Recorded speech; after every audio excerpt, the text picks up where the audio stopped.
এখন আমরা দেখব কিভাবে অনলাইনে এনআইডি বা জাতীয় পরিচয়পত্র অ্যাকাউন্ট রেজিস্ট্রেশন করব। আমরা প্রথমেই এখানে ক্লিক করব এই ওয়েবসাইটে গিয়ে service.nidw.gov.bd। এখানে যদি আপনার অ্যাকাউন্ট আপনার আছে জাতীয় পরিচয়পত্র, তাহলে আপনি বাম পাশের লিঙ্কে, আর যদি অ্যাকাউন্ট না থাকে নতুন রেজিস্ট্রেশনের জন্য ডান পাশে ক্লিক করবেন। আমার আছে, তার জন্য আমি বাম পাশে ক্লিক করলাম। ক্লিক করার পরে এখানে আপনার জাতীয় পরিচয়পত্র নাম্বারটি বা ফর্মের উপরে একটা নাম্বার থাকে, সেই নাম্বারটি দিয়ে আপনি সাইন ইন করতে হবে। এটা হলো রেজিস্ট্রেশনের প্রথম ধাপ। এরপরে আপনার ভোটার আইডিতে যেই জন্ম নিবন্ধন আপনার যে নাম্বারটি থাকবে, জন্ম তারিখ, সেই তারিখটি আপনি এখানে দিবেন। তারিখ, মাস এবং বছর এখানে টাইপ করবেন। করার পর এখানে উপরে প্রদর্শিত যে কোডটি আছে সেই কোডটি টাইপ করবেন। টাইপ করার পর এখানে সাবমিটে ক্লিক করুন।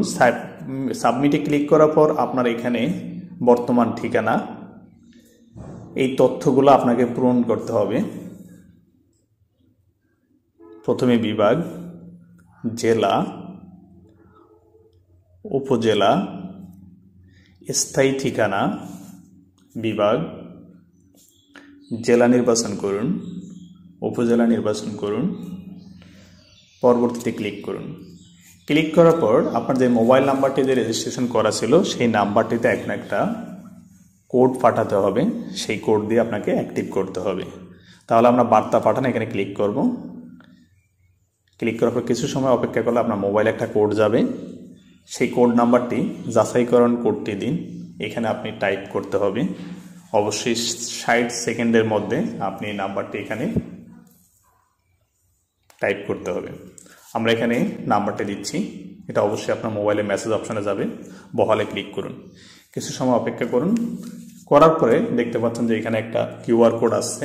বাম পাশে লেখা আছে যে আপনার স্মার্টফোনে গিয়ে আপনি প্লে স্টোর থেকে এনআইডি ওয়ালেট এই অ্যাপসটি আপনি ডাউনলোড করবেন। করার পরে আপনি স্ক্যান করবেন এবং আপনার ফেসের ছবিগুলোতে দেখব কিভাবে আমরা ভোটার আইডি বা জাতীয় পরিচয়পত্র সংশোধন করব।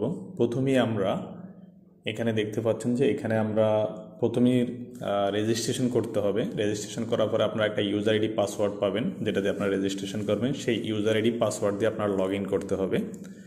আপনারা যে ওয়েবসাইটে যাবেন service.nidw.gov.bd, এই সাইটে গিয়ে আপনারা সার্চ করলে এরকম একটা ইন্টারফেস পেয়ে যাবেন। তারপরে এখানে যখন আপনারা ক্লিক করবেন, তারপরে এখানে যে আপনারা কোডটি, সেই কোডটি দিয়ে লগ ইন করবেন। লগ ইন করার পরে আপনাদের এই পোর্টালে লগ ইন হয়ে যাবে। লগ ইন হওয়ার পর আপনারা প্রোফাইলে গিয়ে এখান থেকে আপনারা এডিট করতে পারবেন। আপনাদের যে যে তথ্যগুলো ভুল আছে বা যে যে তথ্যগুলো আপডেট করার প্রয়োজন, আপনারা সেখানে গিয়ে আপডেট করতে পারবেন। এখানে এডিট অপশনে ক্লিক করবেন। ক্লিক করার পর এখানে যে ইনফরমেশনগুলো দেওয়া আছে আপনারা এগুলো একবার রিড আউট করে দেখে নেবেন। দেন এখানে সকল তথ্য দেওয়া আছে যে আপনি কিভাবে কি করতে হবে এবং কিভাবে ফি জমা দিবেন, সব তথ্য দেওয়া আছে। তারপর আপনারা বহালে ক্লিক করবেন। বহালে ক্লিক করার পর এখানে দেখতে পাচ্ছেন যে আমি প্রথম যেই সংশোধনটি করছি সেটা হলো নাম। নামের বানানটা আপনারা প্রথম যেই নামের অপশনটি আছে আপনি সেখানে টিকমার্ক দিয়ে প্রত্যেকটা ঘর যেই যেই অপশনে আপনার পরিবর্তন করার প্রয়োজন হয় প্রত্যেকটা অপশন আপনি টিকমার্ক দিয়ে দেন আপনি সঠিক নামটি দিবেন। এবং এখানে দেখেন অন্যান্য তথ্য, শিক্ষাগত যোগ্যতা, টিন সার্টিফিকেট এবং সকল তথ্য আপনি এখানে আপডেট করতে পারবেন। আপডেট করা একেবারেই সহজ, আপনারা এভাবে নিজে নিজে বাসায় বসে আপডেট করে নেবেন। আমি এখানে শিক্ষাগত যোগ্যতাটি আপডেট করে দিচ্ছি।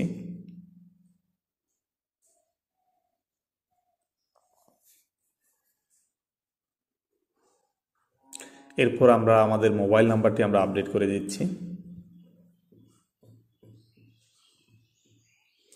এরপর আপনি আপনার ঠিকানা আপনি চাইলে আপনি আপডেট করতে পারেন যদি কোনো কারেকশন থাকে। আমি প্রত্যেকটা অপশন মোটামুটি আপনাদেরকে দেখিয়ে দিচ্ছি যে আপনারা কিভাবে করবেন। নিচে দেখতে পাচ্ছেন যে স্থায়ী ঠিকানা, সেখানে টিক মার্ক দিয়ে নেবেন যদি আপনার দুইটা ঠিকানা অস্থায়ী এবং স্থায়ী যদি সেম হয়। দিয়ে পরবর্তী অপশনে আপনারা ক্লিক করবেন। ক্লিক করার পরে এখানে দেখতে পাচ্ছেন যে আপনার বর্তমান যে তথ্য আছে আর শেষে যে আপডেটেড কি আপডেটেড হবে সেই দুইটা পার্থক্য এখানে দেওয়া হয়েছে। এরপরে আপনি কিভাবে পেমেন্ট করবেন, আপনারা পেমেন্ট করার জন্য আপনারা এই সাইটে প্রবেশ করবেন। এই সাইটে প্রবেশ করার পরে আপনার জাতীয় পরিচয়পত্রের নম্বরটি দিবেন এবং আবেদনের ধরন আপনি সিলেক্ট করবেন। আমি এখানে জাতীয় পরিচয়পত্র অন্যান্য তথ্য সংশোধন এখানে সিলেক্ট করছি, কারণ আমি সংশোধন করছি। বিতরণের ধরন আপনি সাধারণ বা স্মার্ট কার্ড এই অপশনটি সিলেক্ট করবেন, কারণ এখন সবারই স্মার্ট কার্ড দেওয়া হচ্ছে। এরপরে উপরে একটা ছবি আছে, এই ছবির করে বা ডান পাশে আপনি ক্লিক করবেন। ক্লিক করলে এখানে প্রদর্শিত কোডটি আপনি এখানে টাইপ করবেন। হিসাব করুন এই অপশনে আপনি ক্লিক করবেন। ক্লিক করার পর উপরে দেখতে পাচ্ছেন একটা মেসেজ চলে আসছে, জাতীয় পরিচয়পত্র অন্যান্য তথ্য সংশোধনের জন্য সাধারণ স্মার্ট কার্ড ডেলিভারি ফি 345 টাকা। আপনি এই ফিটি আপনি অনলাইনে পরিশোধ করে দিবেন। কিভাবে পরিশোধ করবেন সেটা আমরা অলরেডি আপনাদেরকে দেখিয়ে দিয়েছি। পরবর্তী ধাপে আপনারা ক্লিক করবেন। ক্লিক করার পর এখানে রিলোড দিয়ে নেবেন। রিলোড দিলে এই ধাপটিতে আপনারা যেতে পারবেন। এডিটে ক্লিক করবেন। এডিটে ক্লিক করার পরে এখানে দেখতে পাচ্ছেন যে কীভাবে আপনি পেমেন্ট করবেন। তারপরে লগ ইনে ক্লিক করে এখানে আমরা পরবর্তী ধাপগুলোতে আমরা চলে যাব, কারণ আপনাকে এখানে প্রত্যেকটা ধাপ আপনাকে কমপ্লিট করতে হবে। এই ট্রানজ্যাকশন বিতরণ কিছুক্ষণ আগে আমরা ট্রানজ্যাকশনটা কিভাবে সিলেক্ট করতে হয়। এখানে আবেদনের ধরন, এখানে বিতরণের ধরন রেগুলার স্মার্ট কার্ড সিলেক্ট করবেন। পরবর্তী অপশনে ক্লিক করবেন। ক্লিক করার পর এখানে আপনার প্রয়োজনীয় যে তথ্যগুলো আপনি এডিট করেছেন সেগুলোর আপনি এখানে প্রুফ দিতে হবে। সেই প্রুফগুলো আপনি এখানে অবশ্যই ফাইলগুলো আপলোড করে দিবেন। আপনার নামের কারেকশন থাকলে সেই নামের প্রমাণ দিবেন। আপনার যদি সার্টিফিকেটের যদি কারেকশন থাকে সার্টিফিকেটের আপনাকে প্রুফ দিতে হবে। প্রত্যেকটা কপি আপনি এখানে আপলোড করে দিবেন, এখানে সাবমিট করতে হবে। না হয় কিন্তু এখানে কারেকশন হয়ে আসবে না, কারণ তারা সেই ডকুমেন্ট দেখেই আপনার তথ্যগুলো হালনাগাদ করবে বা আপডেট করে দেবে। এরপর আপডেটে ক্লিক করার পর পরবর্তীতে ক্লিক করুন। ক্লিক করার পরে এখানে আপনি নিশ্চিত করার জন্য সবগুলো আরেকবার রিড আউট করে নেবেন যে আপনার সব তথ্য সঠিক আছে কিনা নেবেন।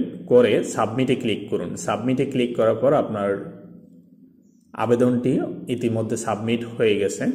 এরপরে আপনি বাম পাশে নিচের দিকে যদি দেখেন বিস্তারিত প্রোফাইল, আপনি সেই প্রোফাইলে ক্লিক করে আপনার যে তথ্যগুলো আপনার হালনাগাদ হয়েছে বা প্রিভিয়াস যে তথ্য আছে আপনি সেটা সব এখানে দেখতে পারবেন। যে এখানে দেখতে পাচ্ছেন একটা কপি আপনাকে দেওয়া হয়েছে, এটা আপনি চাইলে প্রিন্ট আউট করে রাখতে পারবেন।